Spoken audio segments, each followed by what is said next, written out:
Are you filled with fear, doubt, worry about the future of our country? Do you feel the urgency to act before it's too late? If yes, then this podcast is for you. It's time for us to confront the critical issues threatening our nation's fabric, our democracy itself, regardless of our political stance. If you are ready to face reality, handle the tough questions, and find real solutions, then here's your host, Debilyn. Welcome to the Terrified Nation podcast. I'm your host, Debilyn. Can we save it? That's what we're exploring in this podcast series. And for me, the answer is a resounding yes, we can and we must. Now, this show is where we explore alternatives to being afraid. And in the first 5 episodes, I really offer a background framework that I highly recommend you listen to first. It provides a good foundation for now what? As we interview guests who have gone from being afraid, angry, or hopeless to become advocates for our nation and our world, to live into the promise of the American founders, each of us dedicating ourselves to a better future. Now, for those of you who've listened for a while, you know that I like to start each show with a question that we'll explore together. And today's question is this. When our young people are eyeing a future of climate disasters, how do we best support them? Well, joining us today around this topic is Sarah Newman. And Sarah's expertise is grounded in community, political, film, tech, and faith-based campaigns. She's a collaborative leader who's highly skilled at working at the intersection of research, data, and science to create all the necessary elements for issue-based initiatives, from communications and content to events that inspire people and move stakeholders to protect the health of people and the planet. In 2021, she co-founded the Climate Mental Health Network as a response to the overwhelming mental health challenges that were brought on by the pandemic. So, Sarah Newman, welcome to the Terrified Nation podcast. Thank you so much. It's really an honor to be here. Thank you so much for inviting me. Before we get into your preferred future interview, Sarah, I really want to know, how did this idea of the Climate Mental Health Network come about? How did you get into that? Yeah, I was really struggling with a range of climate emotions, including climate anxiety, climate grief, despair, you name it. And I was really struggling with them, and I was looking for resources, and I wasn't finding much. What I was finding was great, but I quickly realized that there's tens of millions of people just like myself who are struggling with climate emotions and don't have access to tools and resources. And so without much of a plan, I decided this is actually what I really need to be doing and decided to start the organization. That it is very inspiring, and we'll get more towards the end of this interview. We're going to talk a little bit more about how people can find resources that they might need themselves. But before then, so that's a little teaser to stay tuned. I really want to talk with you and have this interview about what a preferred future is for you. And as we've talked about before the show started, this is part of another research project to imagine a future that we really want for ourselves. And so in this interview, I want you to think about what you prefer, not what you think is likely or probable about the future. And I'm hopeful that we can push through this to actually have a good climate future, given where your anxiety lies. But to see your preferred future, the first thing we have to do is take a little trip in the time machine.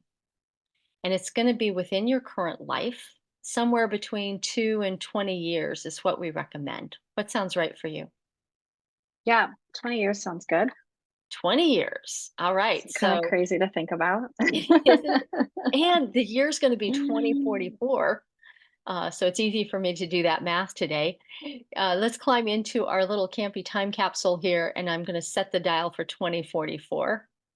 And as we're whisking away into the future, one of the things that's really important when we get there is for you to stay your current self, but observe your older future self. And so when I ask you questions, it's going to be from the perspective of an observer or a journalist reporting on what you see. Any questions? Nope, I'm excited for the journey. All right. Well, let's pull into the 2044 station now, and we're slowing down. Ding! All right, our doors are opening. We're stepping out of the time capsule. First question really is like, where are we in 2044? Are you asking for like physical landscape, what it might look like? So we want to do two things. We want to talk about Mm-hmm. or think about physically, where will you be located? What does it look Mm-hmm. like? Yep. What does it feel like? And we're going to go through all those questions through the rest of the interview. So I would say that in 20 years in visioning what the world could be is And what you prefer it to be. right. And this is what in I have my canvas now that I'm creating, and it's very green and it's very sunny and it's very quiet and it's very connected. That it's humans connecting with each other, it's humans connecting with nature, and it's nature connecting with us, and it's living in a world that is optimistic. And I think that's reflected in the bright sunshine and the abundance of green and biodiversity. And do you have a sense of geographically where this is? Well, whenever I'm doing future visioning, I'm always thinking right outside my front door, very selfishly in my little corner here in Washington, D.C.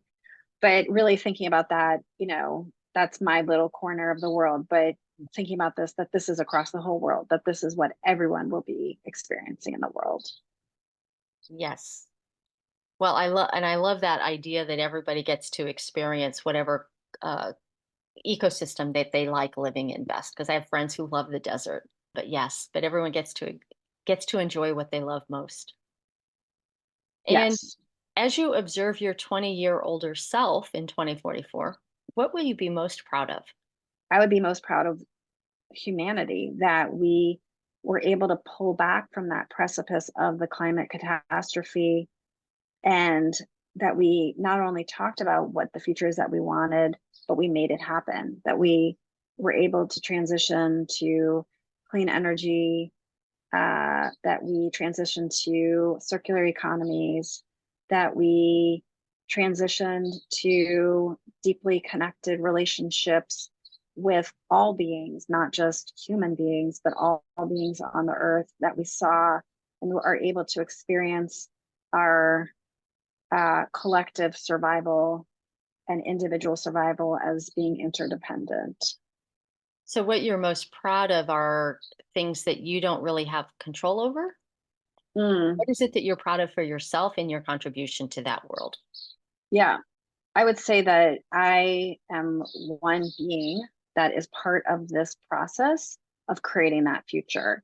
And I see my work now here in 2024 as one small piece of this larger movement, this larger global movement of rethinking what the future is, and that every being has a role to play in what that is. And for me, it's doing this work in terms of addressing the mental health impacts of climate change and helping people navigate their climate emotions so that they are able to get to that future visioning, so that they can work towards creating what they want the world to be like in 2020 or 2044. I'm not the only one who has trouble with math. Yes, math and me are oil and water, and they always have been and always will be. So just to kind of recap, what I hear that you're most proud of really is figuring out what your role is in the world to really address and mitigate for climate change and helping people handle their emotions around climate change and doing your part as part of Yeah, this kind of larger interconnected system. absolutely. And that I see the importance. People talk about not just climate emotions, but mental health in general. It's often very bifurcated. It's very removed from our physical lived experience. It's very much often removed from our just general life experiences, and that we very much focus on the quote unquote mind or the brain. And when we live in this in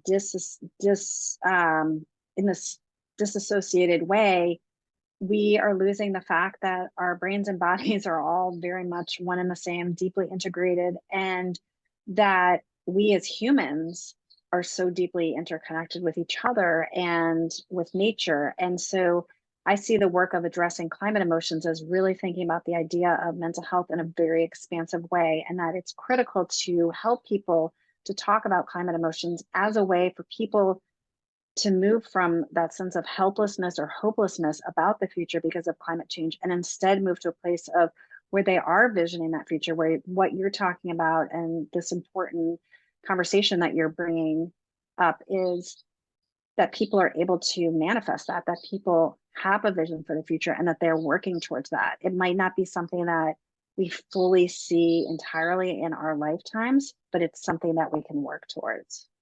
Yeah, so I'm reminded, I just need to interject here for a second. So I subscribe to National Geographic. Like, I love this online, what used to be a magazine that I had trouble throwing away, 40 years ago. And now I read it online and I'm like, yay, I still have access to all this beautiful work. But they had an article that was headlined, Older Women Find Better Mental Health Outdoors, something like that. And it was about outdoor adventuring for older women. But when I read down into the article, what it actually was saying was that being in nature and being exposed to fractal patterning is one of the things that invigorates our mental health. Like, just visually seeing fractal patterns in nature is good for us, for our mental health. And I would say that's not just older women. I think that's everyone. Yeah. And as a fractal nerd who's been fascinated by fractals for several decades now, as you're speaking, Sarah, I'm thinking about that article and how much fractal patterns in nature, with river systems, trees, shells on a beach, those all incorporate fractal patterns. And it's nice to know that they're actually good for our mental health too. I love that you're bringing this up. And I actually just was part of a conversation yesterday exactly about this, about how and why being in nature is really important for addressing climate emotions. And I would say it's not a panacea always, and that there's a lot of issues that can be brought up, including historical trauma and access and so forth. But absolutely, there's a lot of really great research showing how spending time in nature is good, not just for mental health, but even more specifically for climate emotions. And it's something that I spend as much time as I can outside.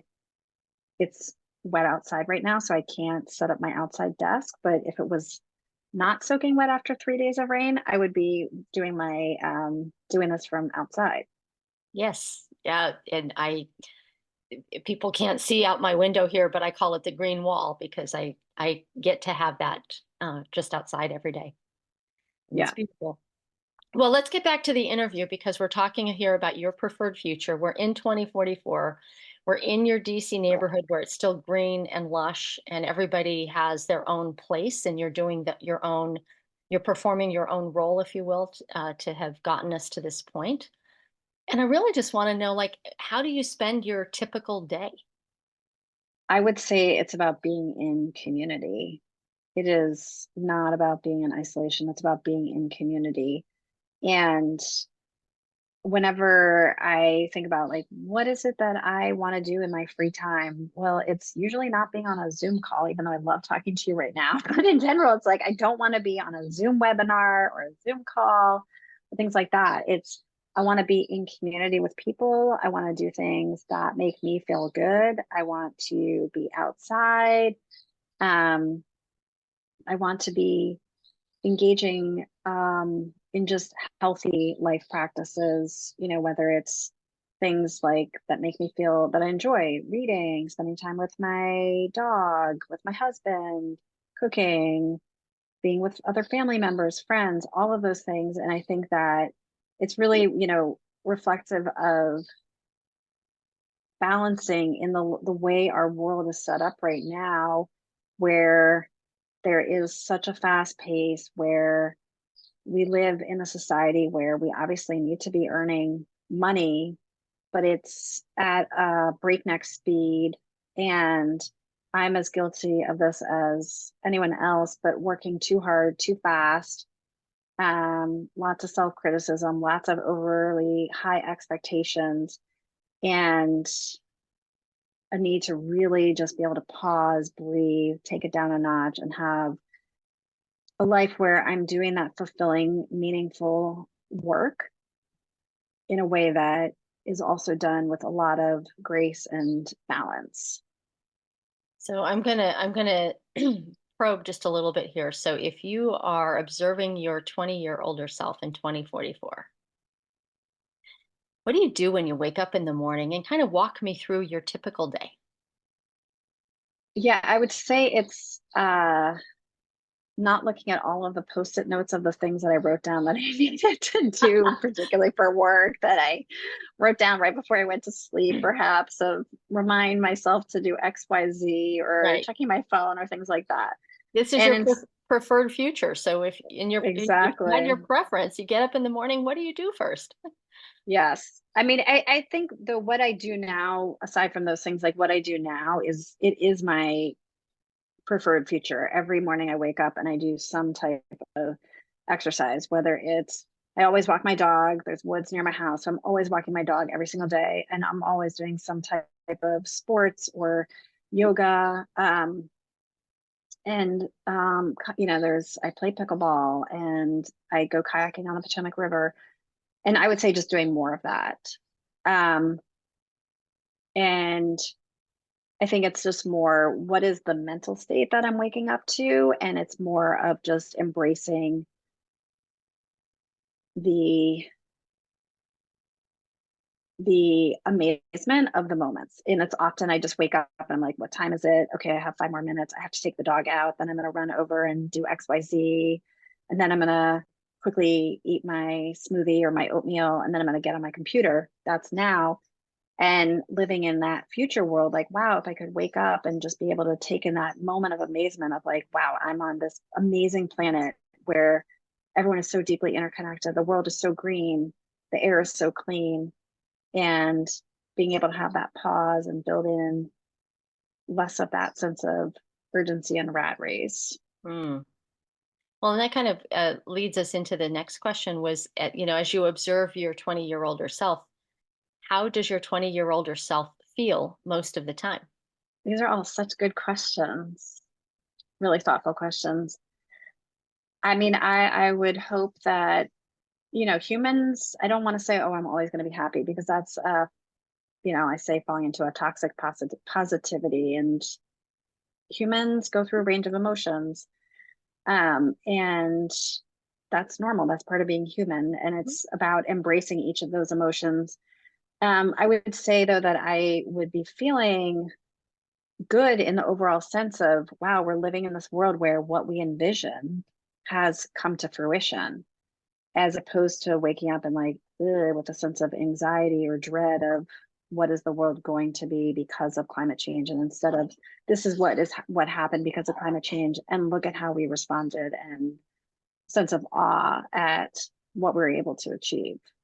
So I'm hearing like underneath that you didn't use this word, but the word I heard in my head was satisfaction.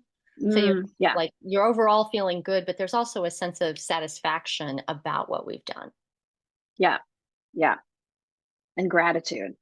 And gratitude, yes, and awe. Yeah, We're gonna definitely. we're gonna come back around to awe at the end and near the end of the show. So you're in your preferred future. You've got this, this green environment all around you. You have a sense of community. You're spending good amount of time on exercise and being outside in nature and with community and your husband and your dog. Don't forget the dog. You What might hear barking. I apologize if you hear him barking in this. As you observe your 20-year older self, what can you see about your top 3 to 5 priority values? And you can substitute qualities if that's a better word.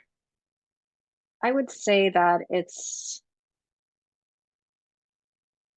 about being in connection with the people that are in my closest circle, Mhm. that are most important to me. And that's my family and my closest friends. And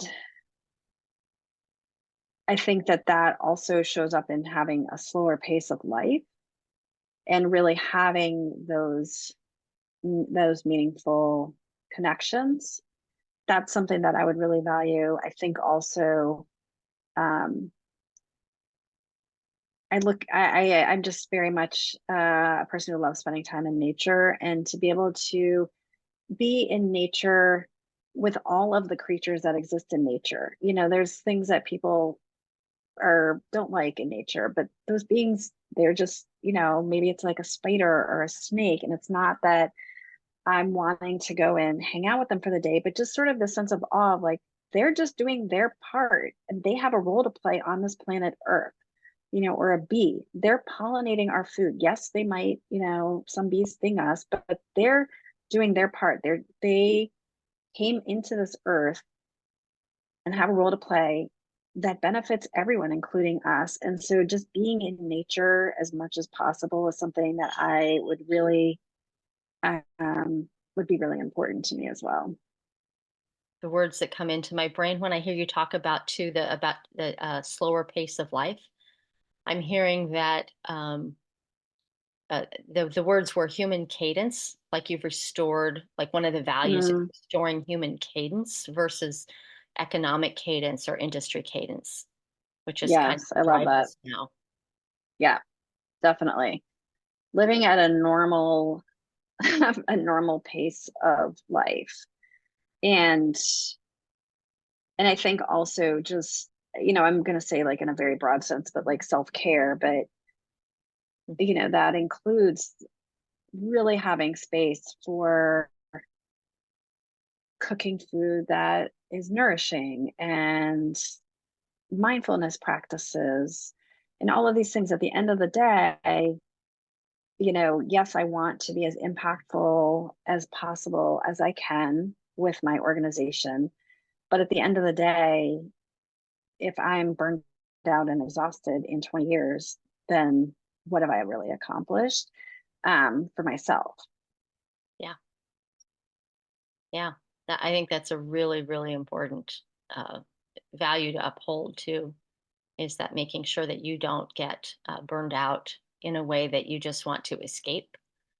I think Yeah, there's a lot of escapism happening in our culture right now because people are burned out because of the pace of life is not humanistic at all. totally agree. It's people are being asked to do too much, to work too hard. It's very extractive and it's it's exhausting. It's emotionally exhausting, physically exhausting, and leads to worse health outcomes. It does. It does. Well, we're getting closer to the end here. We have two questions left.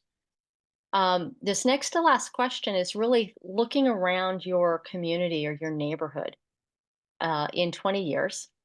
And for your preferred future to be possible, what does that community need to include or provide? I think at a community level, we we need a communal vision that people understand will require systems change.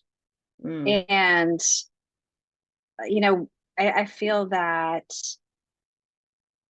each kind of little chip away way that we're chipping away at the climate crisis can become so fraught. And so, for example, in my neighborhood, there was some bike lanes that were just installed on a, a pretty busy road that is often used by commuters. And I am a cyclist and someone who supports bike lanes. And on our community listserv, there's been a bazillion emails about this, and a lot of people very upset. And the tenor of the conversation has sometimes been rather unpleasant, but it's very much one thing I realize is it's a very black and white conversation. mm, And I think, you know, if I talked with all of these people who keep posting on the listserv, if we all talked about, well, do we want to address climate change? Do we want to get people out of their cars? Do we want to reduce the amount of traffic on this busy road in our neighborhood? I'm sure everyone would be in agreement.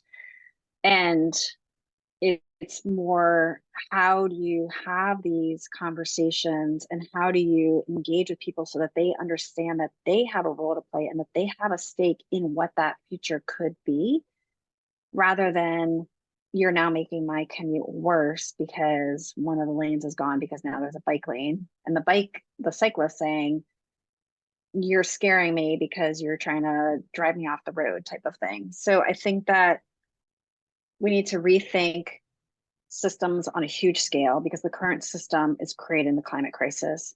And we need to think about how do we engage all of the stakeholders in that visioning of the future, and having those tough conversations of everyone is going to have to make sacrifices and rethink about how they're living their lives, because the current way of being is not sustainable, both in an individual way and also in a collective way, because of what's happening with the climate crisis and how it's impacting people.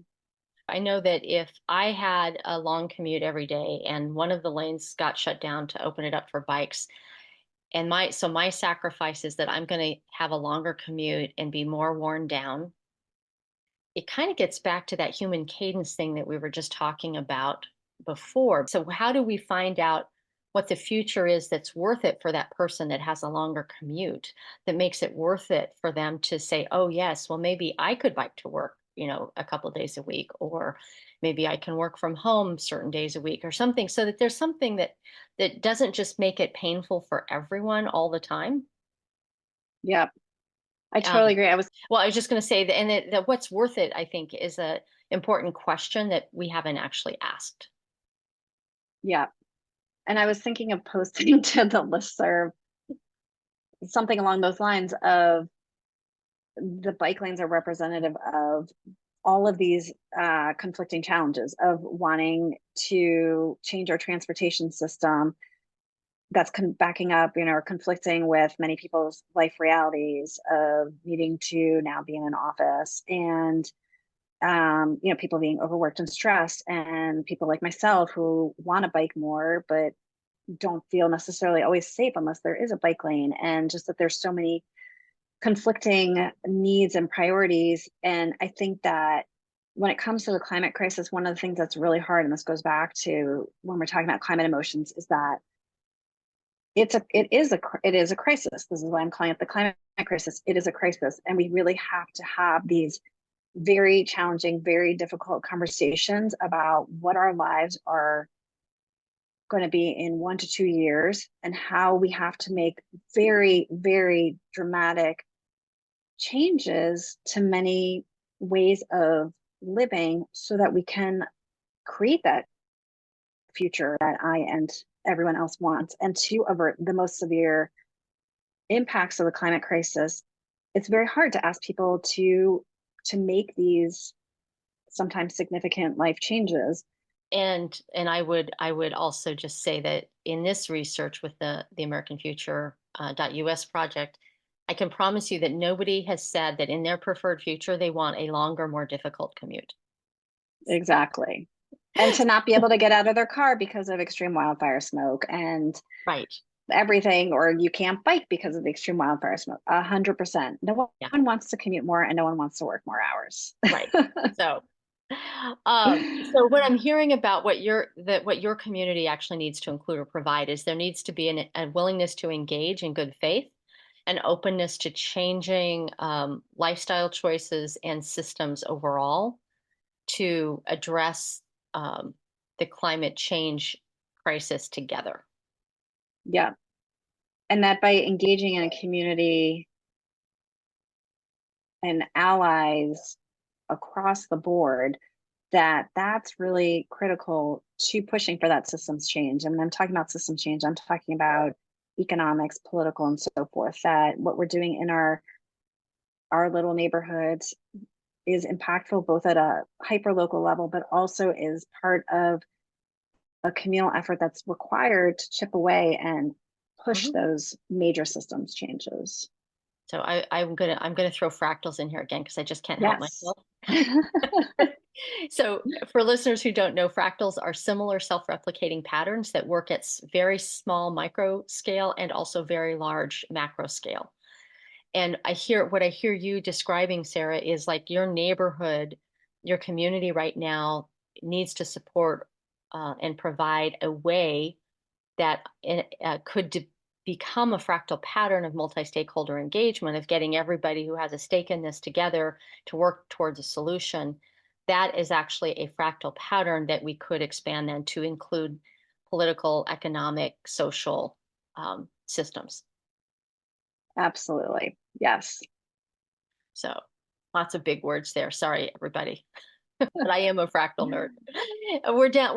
Sarah, we're down to the last question. We've run a little bit over because this has been so interesting today. We're going to suck ourselves back into 2024 now. So we're back. Is there anything that you want to share with people that you're doing already to co-create this community that's going to support your preferred future? And please feel free to invite people to connect with you or find resources through your organization. Yeah, thank you. And just thank you again for this amazing conversation. So on our website, it's climatementalhealth.net. We have lots of free resources. We have lots that are specifically geared towards parents and caregivers, Gen Zers and educators, but otherwise just a lot of general free resources. And in particular related to our conversation today, one of the things that we have is something called a Taking Action and Self-Care Guide. And it's a lot of different worksheets that is a process for people to go through to identify ways that they can be taking action to address the climate crisis in their community, and also practicing self-care. What does that look like? And there's many worksheets that are included. It's a really fun process to go through. It's something you could be doing with someone else. But I would definitely suggest that people check that out if they're looking for ways that they could be taking climate action. And then one other resource that we have is something called the Climate Emotions Wheel, which is based on emotion wheels that are very commonly used in a variety of settings. And we created one that's specific to climate emotions. It's also a worksheet, so there's an opportunity to draw or write about your climate emotions. And it's available right now in 11 languages, I think, on our site. We have several more coming out, but it's just a really good tool to help people name their emotions and start to have conversations about them. So, and that URL again is climatementalhealth.net. Yes. Okay, just making sure everybody got that down. Well, I would like to end our interview with an invitation. And this invitation is really to spend 5 minutes a day. It sounds like you may already be doing this, thinking about your future self, the future that you prefer, and include a sense of awe and wonder. Because neuroscience is proving that we will subconsciously create that which we most think about. And so if we can focus even 5 minutes a day with awe and wonder on our preferred future, we will begin to co-create that future subconsciously. So if you would like to participate in this national research project, listeners, this is for you. Visit americanfuture.us and click on the self-interview button. Sarah, thank you so much for being with us today. Thank you, Debilyn. This has been amazing. I love the work you're doing, and your questions were excellent. And it's just been really great to be in conversation with you. So huge, huge thank you. And you're most welcome, Sarah. In closing today's show, I'd like to thank you, the listeners, for giving a damn about our nation. We may be a terrified nation today, but we can do better. We can save the USA. Join me next time. So that's it for today's episode of Terrified Nation. Head on over to iTunes or wherever you listen to subscribe to the show. You can get advance notice on new episodes and bonus content by signing up. Head over to terrifiednation.com and join us on the next episode.